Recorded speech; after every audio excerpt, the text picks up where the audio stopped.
Hey guys, यहाँ मैं अपने डिवोर्स के चैप्टर के बारे में बात करूँगी। मेरी शादी के चैप्टर्स के बारे में मैं पहले वीडियोस में बात कर चुकी हूँ एंड आई होप आप लोग वो सारे वीडियोस देखेंगे और देख चुके हैं यहाँ तक आने से पहले। तो अब बात करते हैं कि मैं कैसे अपने डिवोर्स के दौरान क्या झेली, किस तरह हुई, क्या हुआ।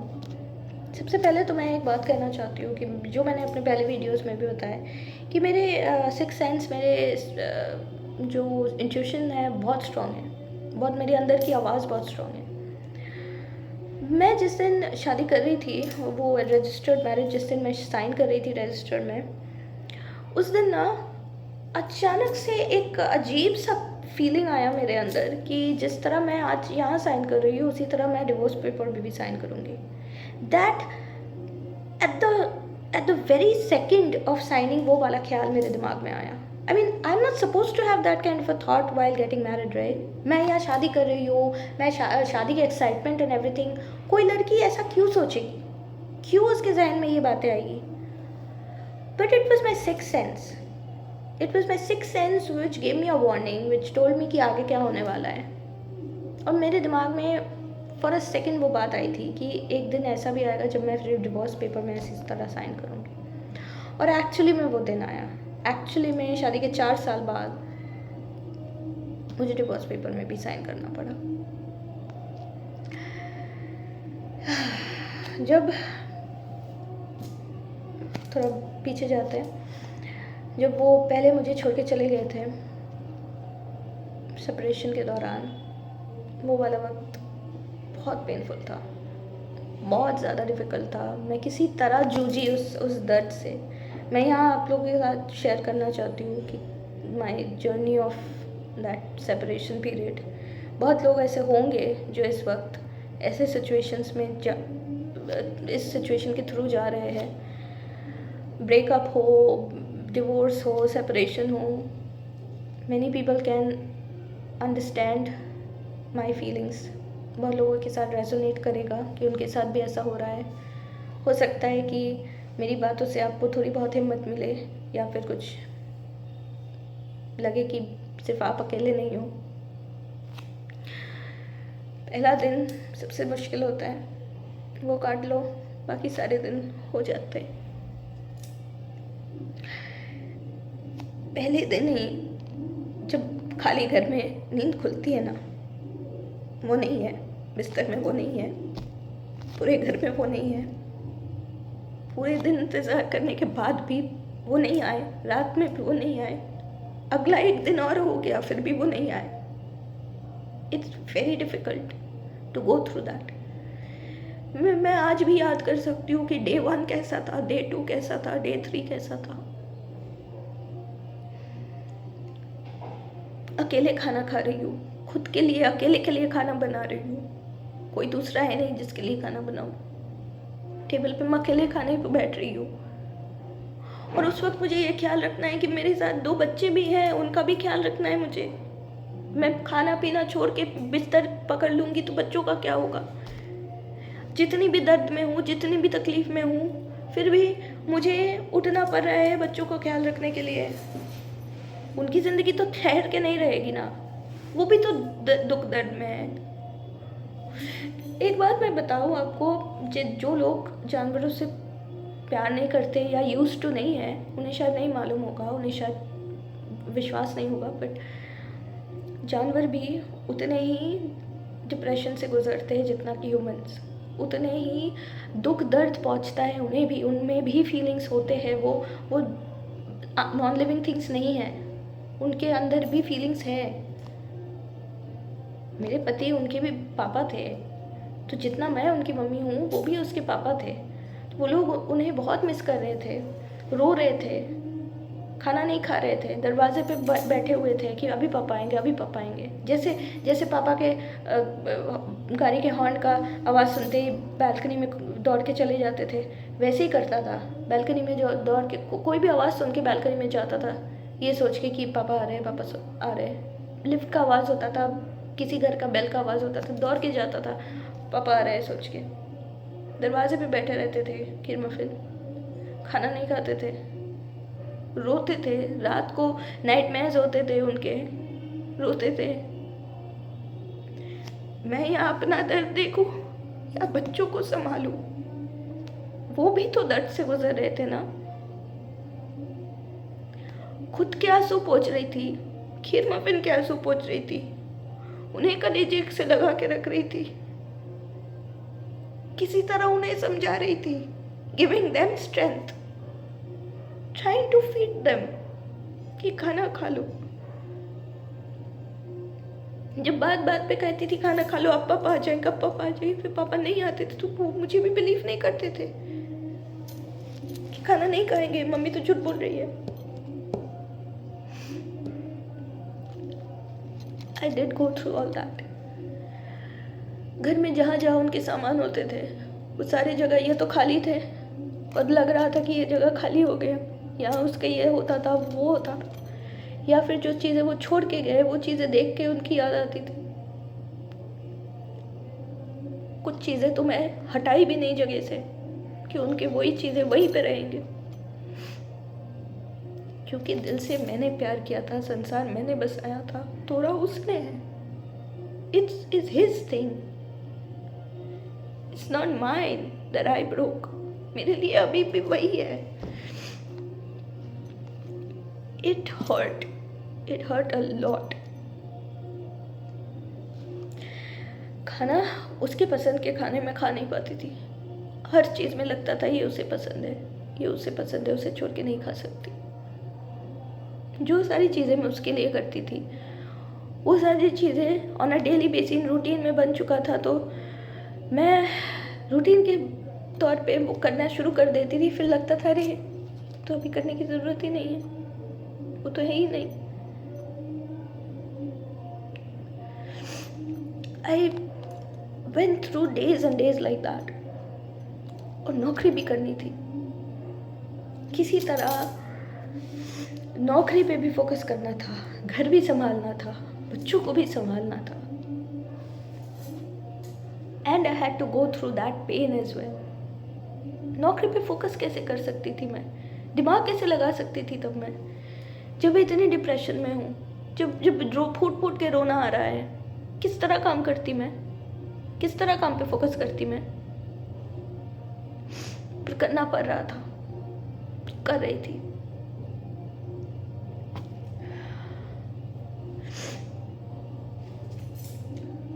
ये नौकरी भी उन्होंने ही मुझे दिलाया था। नौकरी के वक्त हर वक्त लगता था कि ये नौकरी भी उन्हीं की बदौलत है, उनके ही कॉन्टैक्ट्स के थ्रू मुझे मिला था। It was really hurting. Initially मैं उनसे बात करती थी, इनिशियली मैं कहती थी कि मैं आपके बिना नहीं रह सक रही हूँ, आप वापस आ जाओ। इनिशियली मैं टच में थी, बात करती थी। और वो क्या करते थे पता है, वो मुझे अपनी दुख भरी दास्ताएं सुनाते थे कि मैंने खाना नहीं खाया, मैं रास्ते में रह रहा हूँ, मेरे पास जगह नहीं है जाने का, मैं कहाँ जाऊँ, मेरे पास घर नहीं है, कुछ नहीं है, रिश्तेदार नहीं है, मैंने रास्ते में रात बिताई, मैं ऑटो में सो रहा हूँ, ये वो, मैंने खाना नहीं खाया है, ये वो। या मेरे घर वालों का घर है ये, मेरे घर वाले उसे आने नहीं देंगे। मेरा कलेजा फटता था, चाहे जितनी भी बुरा क्यों ना किया हो, मैं प्यार करना नहीं छोड़ सकती थी, क्योंकि I believe you can not unlove a person, you can love but you can not unlove. एक बार प्यार कर दिया ना तो कर दिया। प्यार स्वार्थी नहीं होता है, प्यार ये नहीं देखता है कि सौदा या मुनाफा, वो बिजनेस में होता है। प्यार ये नहीं देखता है कि क्या मिल रहा है। निस्वार्थ प्यार वही होता है कि बिना कुछ पाए हुए सिर्फ देते जाओ। तो मैंने वही किया, मैं सिर्फ देती गई। जैसे मुझे पता चलने लग गया कि उसके पास कुछ नहीं है, पैसे नहीं है, घर नहीं है, खाना नहीं है, कुछ नहीं, मैं पैसे देती थी उसे। मैं यहाँ से पैसे देती थी उसे कि कुछ खाना खा लो। कितने 1000 रुपये खर्चा किया मैंने। और पता है बाद में मुझे क्या पता चलता है, मुझे कुछ दोस्तों के थ्रू पता चलता है कि वो उस लड़की के साथ रहना शुरू हो गया। उस लड़की की मम्मी ने मुझे कांटेक्ट किया, कहीं से मेरा नंबर निकाल के उस लड़की की मम्मी ने मुझे कांटेक्ट किया। उस लड़की की मम्मी ने मुझे कहा कि हमारी बेटी, हमें पता नहीं था तुम्हारे पति है वो हमारे घर आते थे, तब हमें नहीं पता था वो शादीशुदा है। हमारी बेटी को मालूम था लेकिन हमारी बेटी ने हमें कभी बताया नहीं। दोनों की मिली भगत है और हमारी बेटी भी घर छोड़ के चली गई है उसी के साथ रहने। तब पता चला कि वो अकेले नहीं रहे, वो उसके साथ रह रहा है। वो लड़की नौकरी करती है, वो लड़की अपने पैसों से घर भी ली है, उस घर में ये दोनों रह रहे हैं। वो लड़की खाने का इंतज़ाम करती है, फिर भी मेरे पति मुझे ठगते हैं और कहते हैं कि मेरे पास घर नहीं है, रहने का जगह नहीं है, खाना नहीं है। इस आंटी से मुझे पता चला, इस लड़की की मम्मी से, कि ये लड़की भी चली गई है घर छोड़ के, उसके साथ रह रहा है ये आदमी खाना भी खा रहा है, छत भी है, रहने का जगह भी है, सब कुछ है, और यहाँ मुझसे भी पैसे ले रहा है। मैं बेवकूफ़ की तरह उसे पैसे भेज रही हूँ और मेरे पैसों पे ये दोनों रह रहे हैं। मेरे पैसों पे, बीवी के पैसों पे पति रखेल के साथ रह रहा है। और जब मैं उस लड़की को रखेल बुलाई तो मेरे पति ने मुझे गंदी गंदी गालियाँ दिया कि तुम उसे रखेल कैसे बुला सकती हो, तो वो रखेल नहीं है तो क्या है, और क्या है वो। इस तरह धोखा दिया उन्होंने मुझे। आहिस्ता आहिस्ता मेरे दिल को मैंने संभाल लिया, नौकरी पे और ज़्यादा फोकस करने लग गई। जब फाइनेंशियली स्टेबल होने लग गई तो अच्छा लगने लगा कि चलो ठीक है, अपने शौक़ पूरे कर सकते हो, अपनी ज़िम्मेदारियाँ उठा सकती हो, बच्चों की ज़िम्मेदारियाँ उठा सकती हो। तो थोड़ी बहुत हिम्मत हुई, लड़ने का ताकत मिला। तब जाके अकेले के पैसों से डिवोर्स का सारा खर्चा दिया। बिकॉज़ जब मैं खर्चों की बात करती थी तो घर वाले उतने दे नहीं सकते थे। उन्होंने कहा कि तुम्हारे ऊपर वैसे भी हमने बहुत पैसे खर्चा किया है, अब और नहीं कर सकते, तो इनिशियली थोड़ा बहुत हम दे सकते हैं बट पूरा खर्चा हम नहीं दे सकते। मैंने फिर मेरे पति को कहा कि जाना तो तुम्हें ही था ना, रहना तो तुम्हें उसके साथ है, ज़रूरत तुम्हें ज़्यादा है डिवोर्स की, तो तुम पैसे दो मुझे डिवोर्स का। तो उन्होंने कहा कि नहीं, मुझे कुछ नहीं पड़ रहा है, मैं इसके साथ ऐसे ही रह लूँगा, डिवोर्स करना तुम्हें ज़रूरी है, तुम करो, पैसे तुम दो, मैं कोई खर्चा नहीं कर सकता, नहीं तो तुम ऐसे ही रह जाओ ज़िंदगी भर। तो मेरे पास और क्या ऑप्शन था, मैं ऐसे ही तो नहीं रह सकती थी ना। और मेरे घर वालों का ज़बरदस्ती प्रेशर लगातार आता रहता था मेरे ऊपर कि डिवोर्स दो, नहीं तो ये जो कोर्ट केसेस में फंसा हुआ है, बीवी के नाते तुम भी फंसोगी कहीं ना कहीं, तुम्हारा भी नाम जुड़ेगा और बात घर तक आएगी, घर में आएगी तो हम भी फंसेंगे, घर से चीज़ें उठवाएंगे तो हमारे चीज़ें जाएंगे, तो तुम्हें डिवोर्स देना ही पड़ेगा, पर पैसों का खर्चा तुम्हें ही उठाना है, तुम अपने नौकरी के पैसों से करो ये। मैंने अपने नौकरी के पैसों से डिवोर्स का सारा खर्चा उठाया। 1 साल किसी भी तरह अकेले का गुजारा किया, बच्चों को पाली, घर देखा, डिवोर्स किया, सब कुछ किया। फिर मुझे पता चलता है ये आदमी फिर मेरी ज़िंदगी में वापस आता है। वापस भी किस तरह आता है, मैं मिस करती थी बिकॉज़ मैंने कोशिश की दोस्त बनाने की, दूसरे लड़कों से मिलने की, पर मैं नहीं कर पाई बिकॉज़ मेरा हो चुका है, मैं बहुत हो चुका है मेरा। दूसरे लड़कों के साथ बात करना, अपने रिश्ते की कोशिश करना, अपने 24 साल के नहीं 18 साल की उम्र से मैं सिर्फ कोशिश ही कर रही हूँ, पर मैं कोई रिश्ता नहीं निभा पाई। 18 से 24 तक पहली रिलेशनशिप नहीं कर पाई मैं, 24-25 दूसरा रिलेशनशिप वो भी नहीं कर पाई मैं।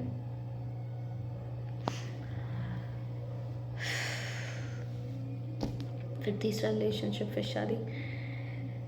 इतनी कोशिशें करने के बाद ना मुझ में और हिम्मत नहीं है, मैं नहीं कर सकती। इतने सारे रिलेशनशिप्स के बाद मैं फिर से नहीं कर सकती। कि एक बार और कोशिश करूँ किसी के साथ घर जोड़ने की। 4 साल बिताए हैं मैंने शादी में, मैं भुला नहीं सकती हूँ। मैं आज भी चाहती हूँ कि सारी चीज़ें ठीक हो जाए। शायद मेरी बेवकूफ़ी है, पर कहीं ना कहीं मेरा दिल अभी भी जुड़ा हुआ है उसके साथ। लगता है कि ये कोई पास्ट लाइफ कनेक्शन है, पिछले जन्म का कनेक्शन है, इस जन्म का कनेक्शन नहीं है। कार्मिक रिलेशनशिप है। हाँ, मैं मानती हूँ सब चीज़ों में। कार्मिक रिलेशनशिप वो होता है जहाँ आप अपने पिछले जन्म में कुछ कर्मों का फल इस जन्म में भुगतते हो। इस जन्म में तो शायद आपने कोई गलती नहीं की है, आपको लगेगा ये क्यों हो रहा है मेरे साथ, पर ये इसलिए होता है क्योंकि पिछले जन्म का कुछ कर्ज है जो आपको इस जन्म में उतारना है।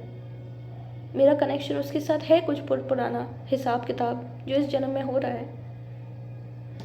तो मैं समझ सकती हूँ, मैं फील करती हूँ कि उसके साथ मेरा बहुत डीप कनेक्शन है। इसलिए डिवोर्स के बाद भी मैं उसे मिस करती थी। मैं आज भी उसी घर में रहती हूँ जहाँ मैं उसके साथ रहती थी, इसलिए हर कोना हर दीवार मुझे उसी का याद दिलाता है।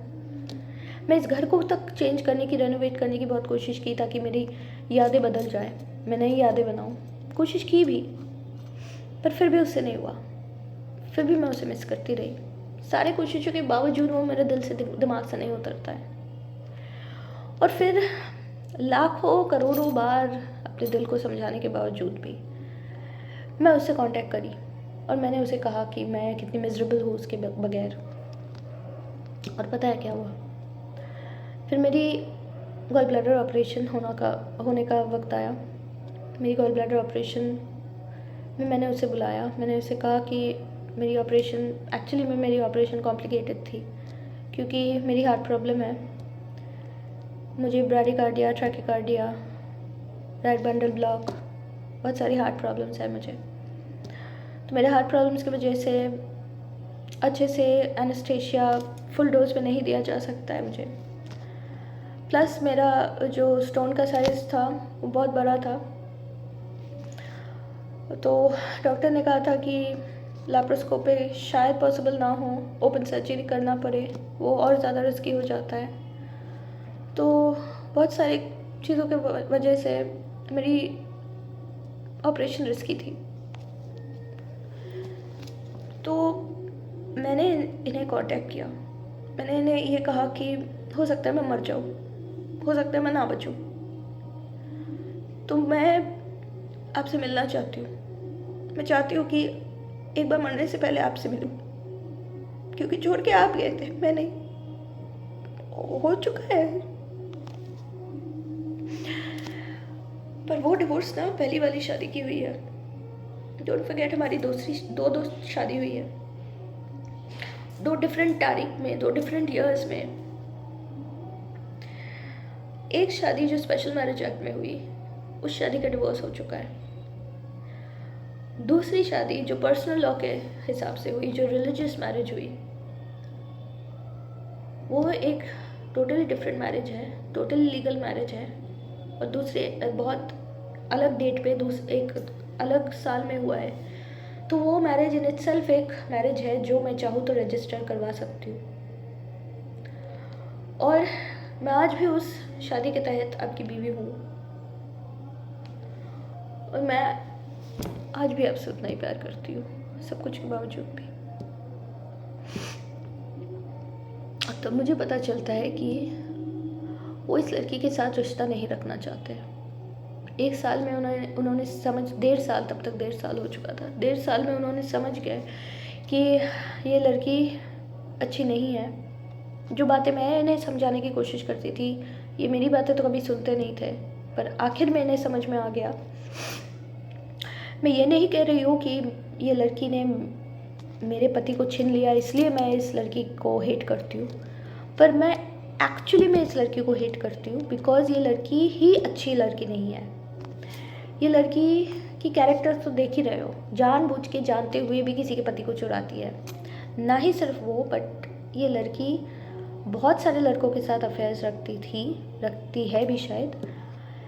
ये इस लड़की का रेप्यूटेशन ही ऐसा है इस मोहल्ले में।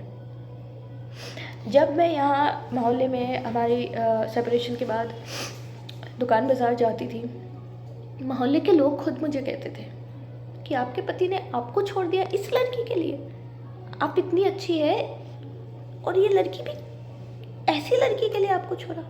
ये लड़की की कैरेक्टर तो हम सब पता है, हम सबको पता है इसकी कैरेक्टर। आज ये लड़का, कल ये लड़का, इस लड़की के तो अफेयर्स मतलब लाखों लोगों के साथ है।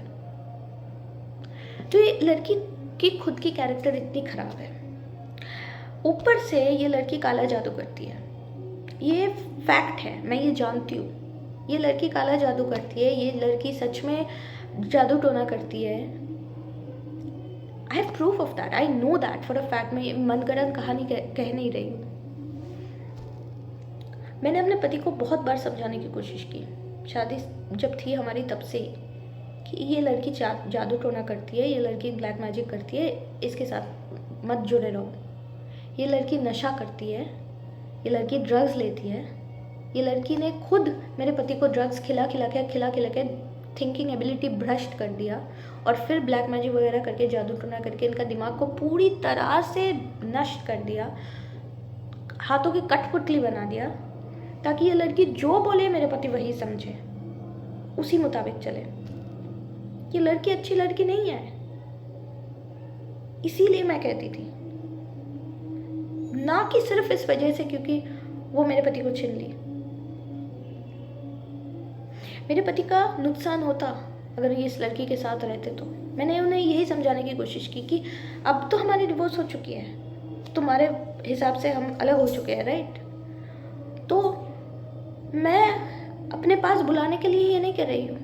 अगर मैं कल को मर भी जाऊँ सर्जरी में, फिर भी मैं नहीं चाहूँगी तुम इसके साथ रहो, क्योंकि ये लड़की तुम्हारी नुकसान कर रही है। ये लड़की तुम्हें जादू टोना करके तो तुम्हें बर्बाद कर देगी। इस लड़की के साथ मत रहो, तुम कोई भी और लड़की के पास चले जाओ, पर इस लड़की के पास मत रहो। बिकॉज कहीं ना वही पुरानी बात कि मैंने अपने ममता से उसे प्यार किया, मेरे बच्चे की तरह उसे प्यार किया। मुझसे उम्र में छोटा, जिसका माँ बाप मर गया है, उसे मैंने अपने बच्चे की तरह रखा था कि I want to protect him. वो प्रॉमिस, मेरे खुदा के साथ जो प्रॉमिस मैंने किया था कि मैं ज़िंदगी भर इसका प्रोटेक्ट करूँगी, एक डिवोर्स के साइन के साथ ख़त्म नहीं हो जाता है। I know there are people out there who will say I am a फूल। हूँ मैं फूल फिर? पर मैं बार बार ये बात कहती हूँ कि you can not unlove a person. Love करो तो अनलव नहीं होता है।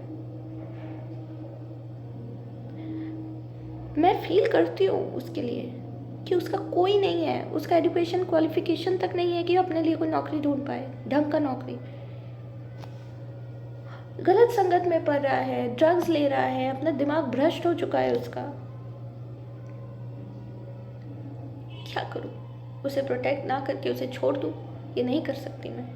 मरने के हालत पे छोड़ देना मैं नहीं कर सकती। मैं इसे प्रोटेक्ट करने के लिए हर मुमकिन कोशिश करूँगी। इसलिए मैंने इसे बार बार समझाया कि इस लड़की से दूर हो जाओ, नहीं तो तुम्हारी ज़िंदगी जितनी बची कुची है वो भी ख़राब हो जाएगी। और वही मैं इसे अभी भी इससे कह रही थी। तो इन्होंने कहा कि he realised it finally that she does black magic and she is doing all the shit and drugs दिला के इनका दिमाग ख़राब कर रहा है। तो ये कहते हैं मुझे कि ये ड्रग्स छोड़े हैं, ये कहते हैं कि इन्होंने थेरेपी ली है and he has tried to come out of it. He is not taking drugs anymore and he has realized that he doesn't want to be with this girl. But ये गर्ल किसी ना किसी तरीके से इन्हें अपने चंगुल में इस तरह फंसा के रखी है that he cannot come out. वो रो रो के मुझे ये कह रहे थे. हमारी बातचीत हुई, उसके बाद से वो मेरे से बातचीत करने लग गए. हॉस्पिटल में मुझे जिस दिन मैं भर्ती हुई वो आए, वो वहाँ हॉस्पिटल पेपर्स में एज अ हस्बैंड साइन किया. मेरी फैमिली भी थी, मेरी फैमिली दंग रह गए उसे देख के. वहाँ पे मेरी फैमिली तो उसे हेट करती है. They were like what is he doing here. पर मुझसे बहस नहीं किया क्योंकि मैं सर्जरी में जा रही थी. मैंने सबसे कहा कि हाँ मैंने बुलाया है उन्हें, मैं सर्जरी में जा रही हूँ, लाइफ का कोई सिक्योरिटी नहीं है, रहूँ ना रहूँ पता नहीं है। तो मैं चाहती हूँ कि मैं यहाँ सब हो मेरे साथ, एक आखिरी दफ़ा ही सही, पर मैं चाहती थी सबको एक साथ देखने। आखिर में मेरा परिवार है, हम सब लोग, इंक्लूडिंग हिम। तो इसलिए मेरे घर वालों ने कुछ बोला नहीं। उसके बाद ऊपर वाले के दया से मेरी सर्जरी सही से हुई और मैं ज़िंदा हूँ यहाँ आप लोगों के सामने। मैं घर वापस आ गई। सर्जरी की कहानी मैं दूसरे किसी वीडियो में बनाऊंगी। वो उसके बाद से मेरे साथ बात करते हैं। उन्होंने कहा कि वो इस लड़की के साथ नहीं रहेंगे, उन्हें छोड़ देंगे। अभी फ़िलहाल जॉब नहीं है क्योंकि जॉब चली गई है और वो जॉब कर भी नहीं सकते हैं अच्छे से। उन्हें समझ में आ गया that he wants to do something else, business और something. He doesn't want to do job. शहर छोड़ के जाना चाहते हैं। He wants to start afresh. इस शहर से नहीं जाएंगे तो ये लड़की उसे कभी नहीं छोड़ेगी। किसी तरह इस लड़की के चंगुल से निकलना है उन्हें शहर बदल के कहीं और जाना है और नए सिरे से ज़िंदगी शुरू करनी है। तो इन्होंने मदद मांगी मुझसे। अब इस पॉइंट में आके सब लोग कहेंगे कि तुमसे ज़्यादा बेवकूफ़ और कोई हो नहीं सकता है, पर मैंने उन्हीं मदद की बिकॉज़ कहीं ना कहीं माई प्रेयर्स वर आंसर्ड। जो मैं इतने वक्त से एक ही दुआ मांग रही थी कि उन्हें रियलाइजेशन हो अपनी गलती का, तो उन्हें रियलाइजेशन हो गया ये अपनी गलती का।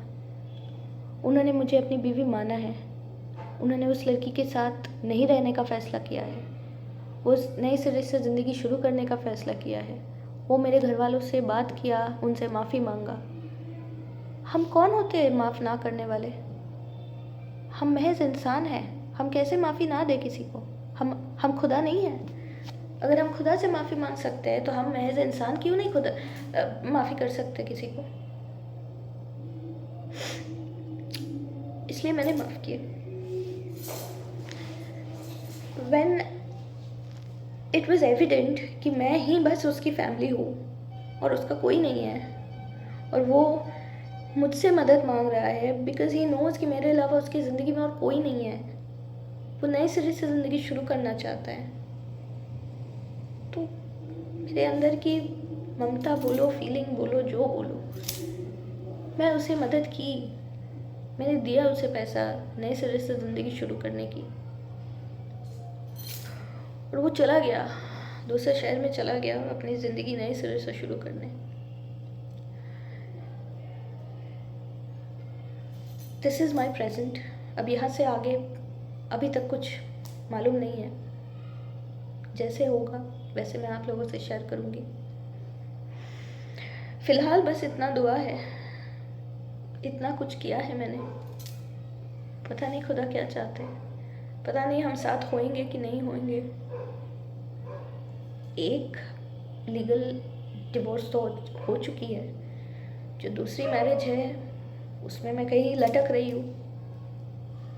हो सकता है किसी दिन वो उस मैरिज को ना माने, किसी और से शादी कर ले, क्योंकि वो मैरिज रजिस्टर्ड नहीं है। मैरिज लीगल तो है पर उसे रजिस्टर करना पड़ेगा। हो सकता है किसी दिन वो मैरिज रजिस्टर करने में राज़ी हो जाए और हम साथ होए। फ़िलहाल वो दिन नहीं आया है। मुझे नहीं पता कि दूसरे शहर में जाके उनकी ज़िंदगी कैसी होगी या हमारे रिश्ते में क्या इफ़ेक्ट होगा। फ़िलहाल कहानी यहीं तक है।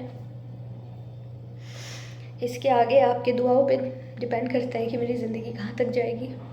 जो भी मेरे शुभचिंतक है उनसे मैं इतनी दरख्वास्त करूँगी कि मेरे लिए दुआ करें कि आगे की ज़िंदगी और कठिन ना हो, आगे की ज़िंदगी आसान हो जाए और मुझे हिम्मत हो सारे चीज़ों का सामना करने। जाने से पहले जाते जाते एक ही बात कहूँगी कि ज़िंदगी में किसी का मदद करना बुरी बात नहीं है। मैंने वही किया निस्वार्थ हो के। मेरे साथ उसका रिश्ता रहे ना रहे, इंसानियत के नाते मैंने मदद की। जिसका कोई नहीं है एक ऐसे इंसान को मैंने मदद की। डे 1 में भी वही सोचा था, आज भी वही सोच रही हूँ कि उसका कोई नहीं है, इसलिए मैं उसके साथ होना चाहती हूँ, उसका अपना बन के। जितना हो पाया मैंने उसे हेल्प किया। आगे मेरे कर्मों का फल जो भी है मुझे स्वीकार है।